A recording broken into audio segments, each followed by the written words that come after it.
அன்பானவர்களுக்கு வணக்கம். இப்போ நம்ம மஞ்சுமல் பாய்ஸ் அப்படின்ற படம் எப்படி இருக்குதுன்னு பார்க்கலாம்.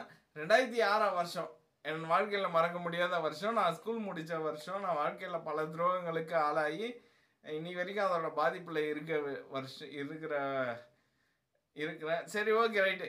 அந்த வருஷம் வந்து கொச்சியில் மஞ்சுமல் அப்படின்ற ஊர்லேருந்து கொஞ்சம் பேர் வந்து டூருக்கு போகலாம் அப்படின்னு யோசிக்கிறாங்க. எங்கே போகலாம் அப்படின்னும் போது தமிழ்நாட்டில் கொடைக்கானலுக்கு போகலாம் அப்படின்னு யோசிக்கிறாங்க.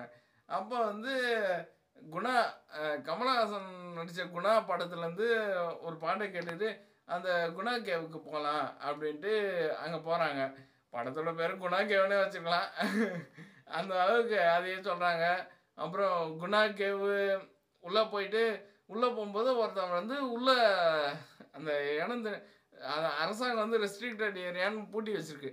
ஆனால் இவங்க என்ன பண்ணுறாங்க, அந்த இடத்துக்குள்ள தவறுதலாக வழி போகிறாங்க. அங்கே ஏற்கனவே நிறைய பேர் போயிருக்காங்க. போய் அதாவது டைம் ட்ராவல் பண்ண மாதிரி இருக்குது.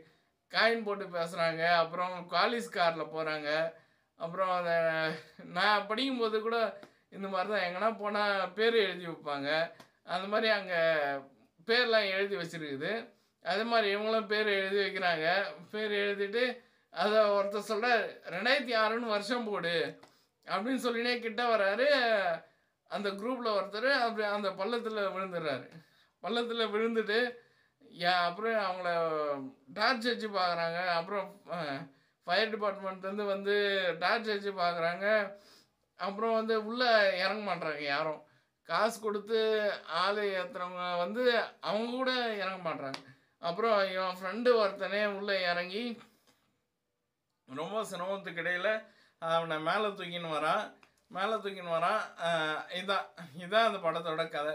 நல்லா போர் அடிக்காமல் கொஞ்சம் இன்ட்ரெஸ்டிங்காக தான் போகுது. அதான் நான் சொன்னேன் இல்லையா, ஏற்கனவே டைம் ட்ராவல் பண்ண மாதிரி இருந்துச்சு. அப்போது நாங்கள் ஸ்கூல் படிக்கும்போது நான் பார்த்ததெல்லாம் அதில் பார்த்தேன். நான் தான் சொன்னேன், காயின் போட்டு ஃபோன் பேசுகிறது, அப்புறம் பட்டன் ஃபோனு, அப்புறம் அந்த காலிஸ் காரு, அப்புறம் அந்த காலத்து பஸ்ஸு, அந்த காலத்து கேமரா, டூரிஸ்ட் கைடு, அந்த ட்ரெஸ்ஸு எல்லாம் பார்த்துட்டு நான் அப்போது ஸ்கூல் படித்த அந்த ஞாபகங்களுக்கு போன மாதிரி இருந்துச்சு. படம் எப்படி இருக்குது அப்படின்னு பார்த்தீங்கன்னா, படம் நல்லா இருக்குது. ஒரு தடவை பார்க்கலாம். அதுக்கு மேலே பார்த்தா கொஞ்சம் போர் அடிக்கும்னு நினைக்கிறேன். சரிங்களா? நன்றி. நீங்களும் உங்களின் அன்பு குடும்பமும் வாழ்க வளமுடன்.